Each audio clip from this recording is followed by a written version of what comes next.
It's time for Answers Partyline today for your Thursday, January the 21st, 2021. Answers Partyline brought to you by Wimmer Opticians of St. Cloud and Chiropractic Connection of St. Joseph. My name is Brad Melke. We've got some sunshine. Our temp currently here in Albany is at, it's at 29 right now. 29 degrees. Should see a high today. Well, we're at it. Said 29 for the high temp. That's where we are sitting. 29, some partial sun. Tonight down to 4 below, clearing skies, and then tomorrow about 13 for the high temp and clear skies and more sun. 0 for your Friday night, and then we're going to see some snow probably on Saturday, maybe about 2 inches or so, and cloudy skies on Sunday, but we'll get more on that as we get closer to the weekend. But for right now, 29, some sun. In studio with us from the Soil and Water Conservation District, we've got Dennis Fuchs, administrator there. We've got NRCS District Conservationist, Chris Hogge, and we've got Steve Frericks, also County Executive Director of Stearns County, all joining us this morning. Hello, everybody. Good morning. Good morning. Good morning. Good morning. We're gonna start with Steve, right? Because Steve has a meeting he has to get to, so we want to get all the info Steve needs to pass along. How are you, Steve? I'm well. Thank you for having us. What's been going on in your office? All right, just a couple things to review from the FSA side of the world. We've got a lot of deadlines coming up, but before we get there, maybe the group here can talk about a little bit about how we're servicing our customers with COVID right now and everything that's going on. Currently, offices are not open to public walk-in traffic, but we are servicing producers as best we can through a variety of avenues. That could be email, fax, whatnot. We also have a new service called Box OneSpan we'll maybe talk a little bit more about later. That's an opportunity for producers to utilize. Box OneSpan is an electronic option where if you have an email and you have a smartphone, we can get you set up and you can electronically sign your documents. We are hopeful that in time, eventually, we can get producers back in the office as they're accustomed to. So if you have questions, please call the office and we can visit with you about options available. A lot of deadlines coming up at FSA, most notably the CRP General sign-up deadline is going to be 2/12, February 12th. So if you were thinking of anything for CRP General, as far as putting some land in, it's a popular program, we need a completed offer by February 12th. CRP General is something that Soil and Water and FSA work along with NRCS. We all work jointly together to find those environmentally sensitive lands that can be put in and provide some benefit for producers. Steve, with the quarantine issue now in the office and, where nobody is in there and, accessing the server to create some of these maps to identify where the CRP should be and putting that offer together. Do you see there'd be any potential for an extension through USDA, or that cutoff is fairly right there? That cutoff is fairly regimented. I don't see an extension to that. It's been advertised for some time, so I would not count on that in any way. Okay, and then has there been quite a few landowners interested in coming in and checking it out? We have had a lot of interest in between expiring CRP contracts that are currently expiring this year and new land offers. So if you are interested, you can reach out to any of the agencies involved here in questioning that. Important to note that you would have to have had a cropping history on that land from 2012 through 2017, at least a rotation that's found to be approved in order to qualify. It's important that you call in and get that investigated and give the staff the opportunity and the time to work through the dynamics of finding out what's eligible. And offers, like I said, would be required to be submitted by February 12th. So I know a lot of our listeners out there, the farmers, know exactly what the USDA Service Center is. We're located in Wade Park, and we have the Farm Service Agency located there. We've got the Natural Resources Conservation Service located there. But then we also have the Soil and Water Conservation District, and we're located on the NRCS side because conservation is our focus. And the CRP, the Conservation Reserve Program, is definitely one of those programs where we blur the lines. We really bring the three entities together on that program. And Jason Selvag on my team and Ryan Rostein really spend. And then, Chris, you've got a couple folks that are also dedicated. And then, Steve, I wanted to just share. Yeah, I have a Nate Brandt who works with it, and I did last year. I had Will who was working with CRP, and he moved on to back to Iowa. He had enough of Minnesota and Dennis's Minnesotaology, so he moved back to Iowa, and so I now only have just Nate and myself. We work very closely with Ryan and Jason on getting CRP set up for folks. So basically, if you guys have issues where you're having trouble farming it because it's too wet or it's near water or it's highly erodible and washing, you can just give us a call and we can come out and look at it and see if there's any CRP options for you. Yeah, and on the FSA side, the staff members that you would want to talk to if you are interested would be Julie Crumry in our office, handles the signups, and Jolene Lather handles the cost share applications of the CRP program. And one of those names sounded new. Julie Crumry is very new to our office. She's learning the program as she goes. She's going to be the person that's going to be contacting most of you if you are interested in an offer and making sure that you get the paperwork signed respectfully and accordingly as needed. Other deadlines that I need to visit with you guys all about, 226, revisions and additions to the CFAP 2 program. So many farmers are calling in right now. You know, a lot of the farm groups in Washington, D.C. are providing information for the next round of the COVID sign-up period. There are provisions forthcoming. We want to let you know that FSA doesn't know a whole lot about those yet. We're getting a lot of phone calls about the $20 per acre COVID program information that's out there. We as an agency haven't received guidance on that yet, so please have some patience as we will eventually learn what that program is going to be called and whatnot, but we do not have that yet. Now, there are some revisions to the current CFAP 2 program that are worth talking about. One of them being payment limitations to entities. Potentially, certain entities may be eligible for additional payment opportunity. If you think that's you, please call the office and inquire about that. Also, contract growers for poultry, for swine, for turkeys, for those type of applications may now be eligible for payment opportunity. That requirement requires producers to provide information for their 2019 revenue along with their 2020 revenue. You have to have been producing or contract growing the commodity during the both of those years in order to qualify. Those are just examples of certain things that could qualify. The other thing is for the CFAP 1 program, there is what's going to be called a top-up payment for swine producers. If you were a swine producer that signed up for CFAP 1, you signed up, there's nothing that needs to be done on the producer's side of things. You will be eligible at some point here. We haven't been given direction yet when payments are going to go out, but an additional $17 per hog based on what producers reported on their Form AD 3114 back when they signed up for CFAP 1. So good news to hear for some swine producers.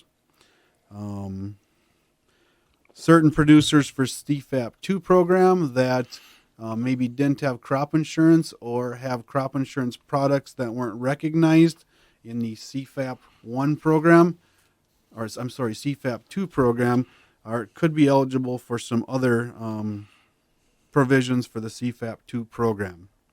So again, that deadline is 2/26. If you think that might apply for you, please contact the office, 320-251-7800. For that program, please ask for Lori Marthaler. All right, more from Steve Frericks, more from Chris Hogge, more from Dennis Fuchs after we take a break for some news, some weather, some brownfield market information. Right now on KASM Radio, some sunshine and 29 degrees. All right, so it's Partyline KASM Radio, visiting with Steve Frericks. He is the County Executive Director of Stearns County Farm Service Agency. We have Chris Hogge from NRCS. We have Dennis Fuchs, SWCD. You guys are having an interesting conversation over the break. Yeah, we were just talking about the amount of work that was accomplished in 2020 during the pandemic. And on the NRCS SWCD side, we actually accomplished a lot. We've got a lot of animal waste systems, a lot of cover crop systems, and a lot of other conservation practices that were completed out on the landscape.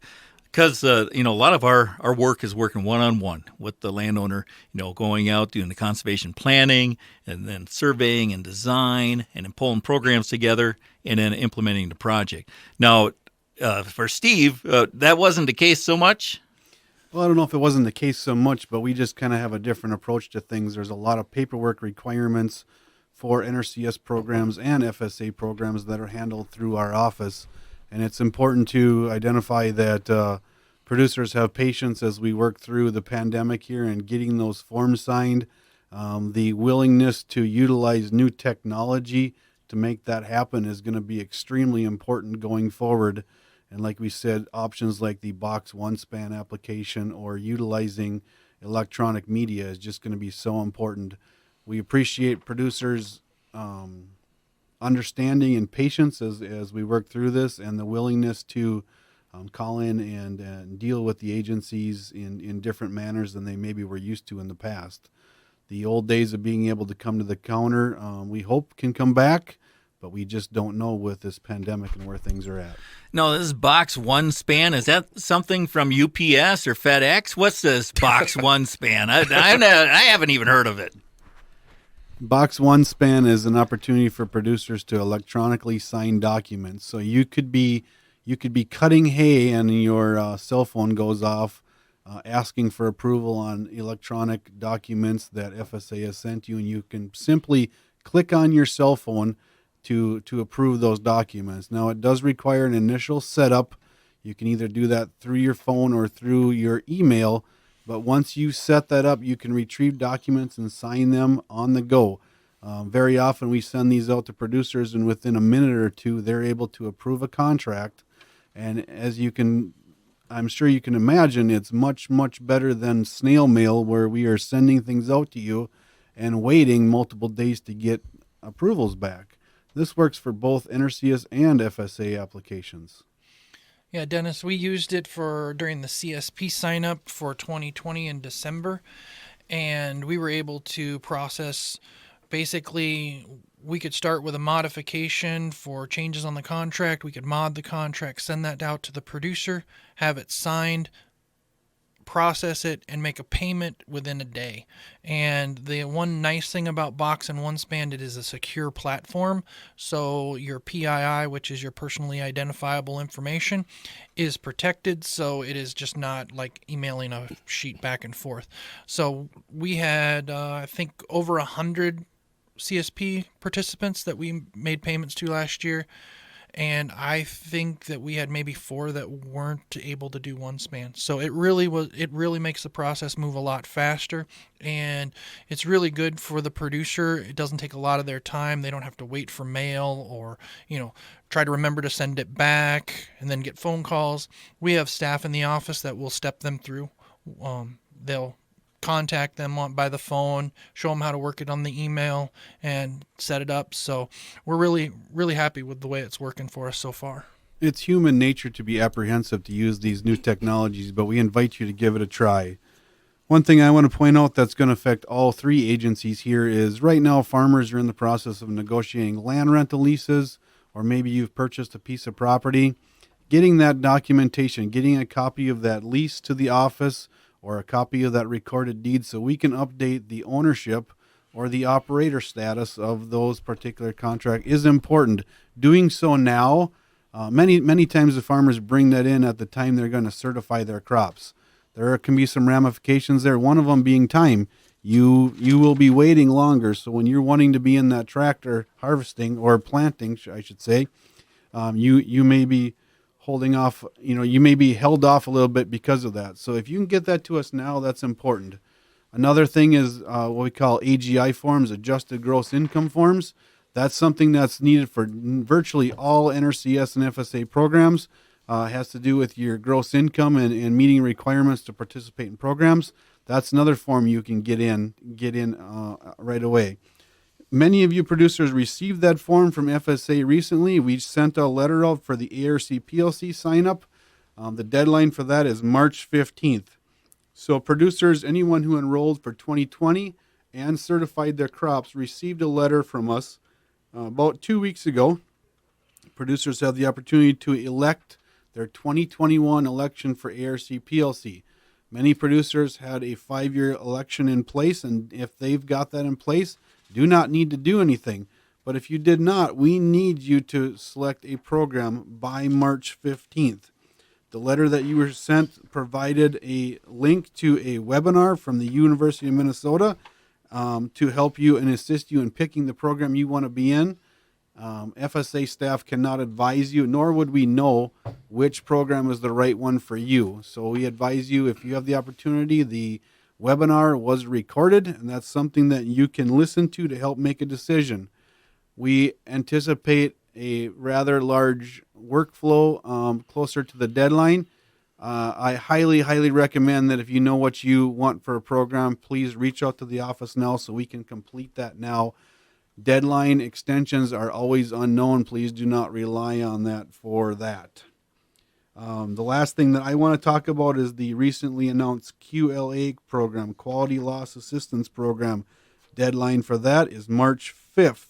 Quality loss has to do with just what it says. Quality loss for crops from 2018 or 2019. Now in Stearns County, the big one probably is going to be low test weight corn in 2019 because of the conditions. If you think you had a 5% loss in revenue on your commodities, you could qualify for this program, and we invite you to call the office. Now, when I say 5% revenue, what you need to do is look at, for non-forage crops, it would be looking at the dollar value you were paid, maybe from the grain elevator or whatnot, for those commodities. Eligible deductions would be things like test weight, foreign matter, damage, those type of things. I do want to note that drying costs are not eligible because that's a management decision. As a manager of the farm, you decided to haul that grain in wet. So that does not include. So if you look at those eligible deductions and you look at those deductions on a basis as far as what you should have been paid on the grain, if you have a 5% loss or more, you could qualify for this program. This is also eligible for forage applications. If you feel that your forage, whether it be your corn silage or your alfalfa, had a 5% reduction in quality, you could also potentially qualify. I will note that for either application here, you are required to carry crop insurance for the 2022-2023 crop years.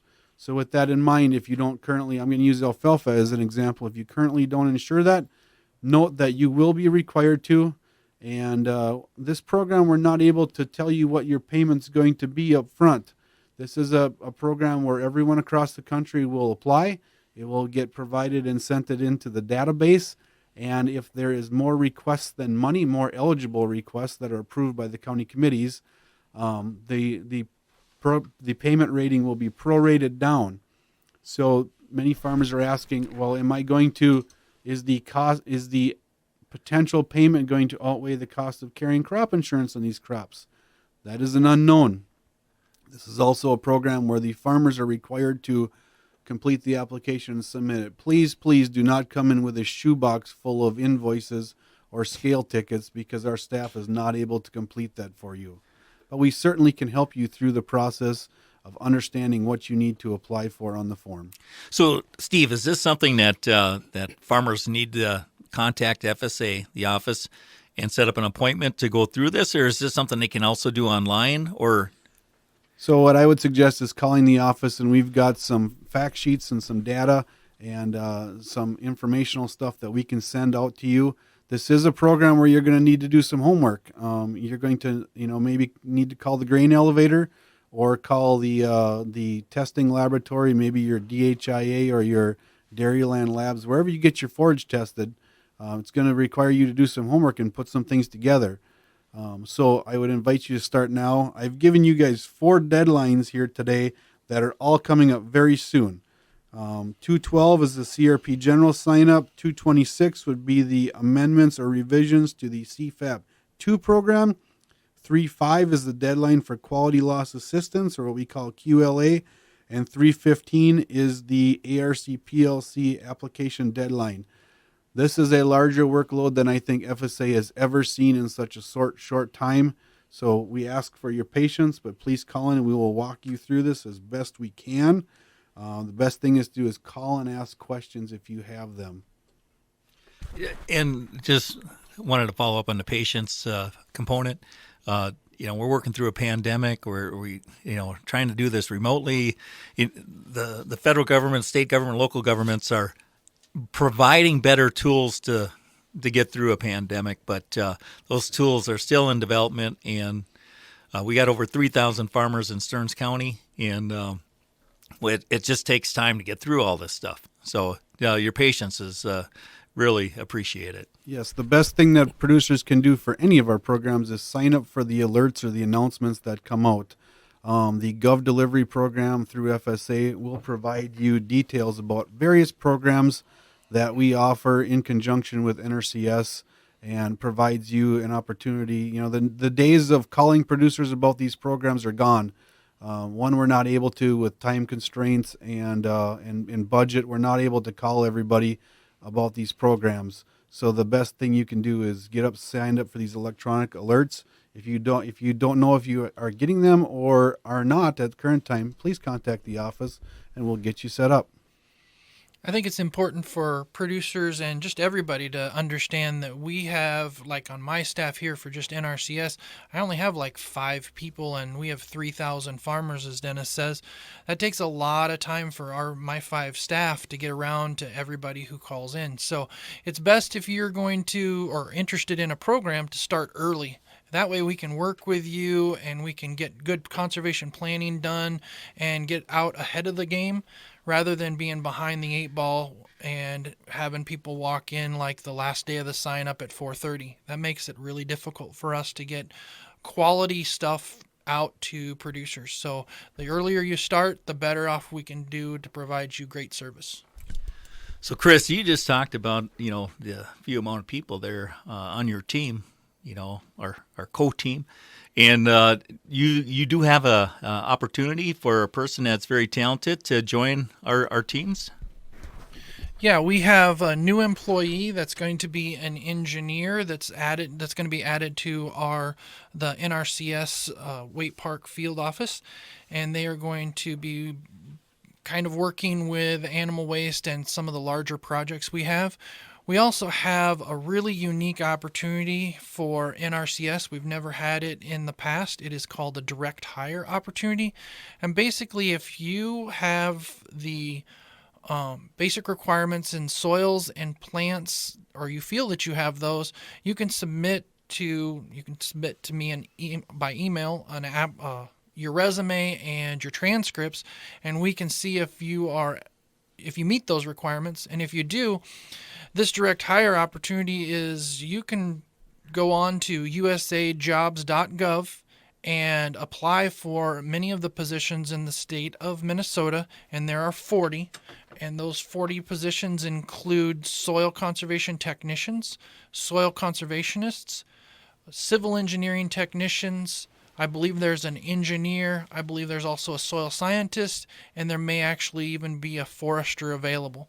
So if you have any of those, if you feel as though you would like any of those positions, go on usajobs.gov, look, see if you're, and get an application in, and then contact the service center that you applied for. So there'll be a team lead like me located in those offices, and let them know that you applied. Basically, what the direct hire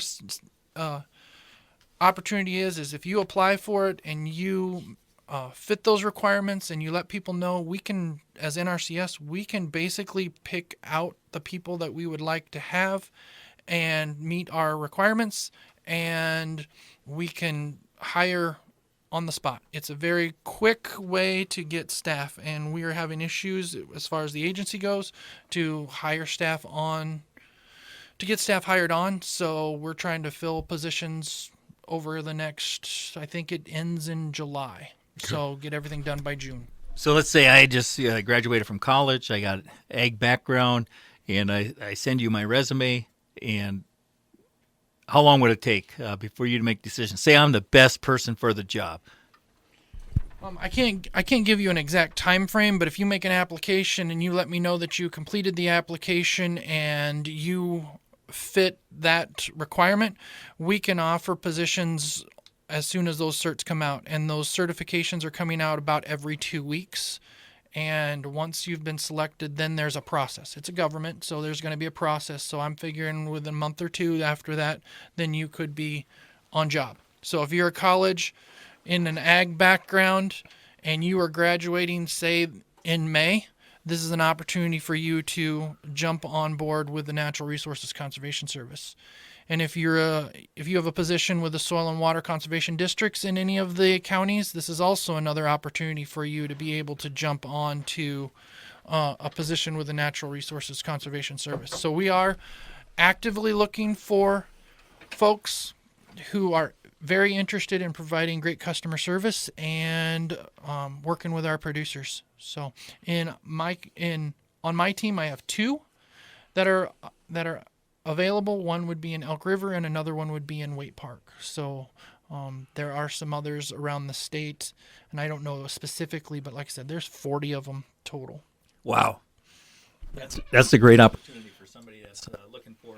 Hit the mic there. There you go. Try it again. Check There one you day. go. There you go. Just saying that's a great opportunity, Chris, for someone out there that's looking for a conservation-related job, and great way to get your feet on the ground and work for a great agency and some great partnering agencies. Correct. That's really a good opportunity for college kids that are just graduating. Another opportunity we have is what's called the Pathways Internship Program, and this is for folks who are just entering college. So it's going to be your freshman, your junior, your sophomore, and this is an opportunity where you can do internships over the summer and during your break. And these would provide students experience. And basically a Pathways intern, you work for 2 summers and this is just the nuts and bolts. You work for 2 summers and you could possibly walk into a job with the Natural Resources Conservation Service as a soil con or a soil con tech or what position you were looking at. So it's a really great opportunity. Usually it opens up in October, November. You'll find it in usajobs.gov during those times, but there has been a hint that we didn't fill all of them this last go around, so they may come out again here in February or March, so a little later. So if you're interested, a college student, or you have a college student that's interested in ag background or interested in ag, interested in NRCS, Pathways is an excellent opportunity for these kids to get on board. So I was just going to add, there's a lot of. It's good. You good? Yep, you're good. Yep. Sorry. There's a lot of people that start with NRCS and then move to soil water conservation districts or even state agencies, all related in the natural resource field. So just getting your feet in the agency, and there's a lot of people that retired from NRCS because it was their life mission to work with farmers and landowners and helping them address their resource concerns. So if you're interested in working with farmers and landowners and doing conservation planning and helping solve their problems, this is just a heck of an opportunity to do this. Correct. It's really a good opportunity for kids coming out of college. Pathways, for those that are in college that are interested, want to get a plan going and get focused early. Those that are coming out of college, look to usajobs.gov for that direct hire position that you're interested in and apply and just let people know that you're interested. And we can work with you to get stuff put together correctly and get it submitted correctly. And you can always give me a phone call at the office, and I don't know the office number yet. What's the office number, Dennis? 320-251-7800, and we're on the extension 3 side. I should memorize that, but I don't. You got just a couple minutes if you wanted to share CSP, where we're at with that and what's going on. Oh, yeah. You guys got a lot of information from Steve with a lot of deadlines, so we might as well just pack one more on top. And March 26th is the CSP deadline, which is the Conservation Stewardship Program. It's the deadline for folks to sign up who are interested in conservation stewardship. One thing you're probably asking is, what is conservation stewardship? Well, it is basically whole farm planning. It's really kind of like the ag water certification process, maybe not quite so intensive, but it's basically you're doing whole farm planning. So we're looking at your cropland, your pasture ground, your forestry, your farmstead, and it's going through your farming operation, looking to see what you're doing great and good, and then seeing what enhancements you might be able to do in addition. I look at CSP as kind of a opportunity for producers to experiment with different conservation practices that they're interested in. So say somebody's interested in and I'll pick an easy one, interested in cover crops. But you don't really want to do that. I just want to kind of see it on a couple of fields, see how it works. CSP is a great opportunity, gives you 5 years, 5-year contract where you can experiment with cover crops and see how they work in your farming operation. And then once you're done with that 5 years, then you could really just be done with cover crops. Or you could utilize the cover crops in the future and spread that around your farming operation. So it's just really an opportunity for folks to just experiment with stuff that, you wouldn't normally do, but you're always just kind of in the back of your mind, this would be a really good idea, but I don't want to really take that step yet because I'm not sure it's going to pay off. This gives you an opportunity to get a little bit of incentive payments to try those new things. And yeah, who knows, maybe in the future it would fit into your operation. It will work out great. Some of the enhancements would be nutrient and pest management. Like I said, cover crops. We have pollinator habitat, buffers. There's just a lot of them. There's a lot of enhancements that we can go through. And again, if you're interested, you can sign up, call the office. We'll send out an application by email or by mail and have it filled out. And then we can work with you on getting the planning process started. I'm looking to hopefully I work in 6 counties and I have 4 field offices. I'm looking to have, out of each field office, I'd like to have 10 applications total from each one of the offices. So working with 40 folks. So that's our goal. And I just want to say for Stearns County, I'd like to swamp you and have 100 applications for CSP. So, hey, farmers in Stearns County, let's swamp them. Okay, that's teamwork right there. So when we get 100 applications, we're going to pull a few SWCD staff to help us deal with those 100 applications. So yeah, if you're interested, give us a holler. We'd be more than happy to work with you and get things planned out. And I guess that's all I got. So you're working in the office. People can call the office. They just can't come into the office. Correct. Okay. We're still in phase 0, I guess is what they're calling it. Yeah. So we have a few people in the office each day. And then you can, if you want to call, send an email. Those emails are available on the Stearns County website. Yep. And just Google Stearns Soil and Water, and you'll find it. And then you can just send us all an email, and we can get back to you. All right. Steve Frericks had to leave. He had a meeting to go to. Thanks to Steve Frericks, County Executive Director of Stearns County Farm Service Agency. Chris Hogge from NRCS and Dennis Fuchs, SWCD. Thanks for joining us. Appreciate it. It's always awesome. Thanks. It's a minute past 10. We've got some news coming up. It is KASM Radio.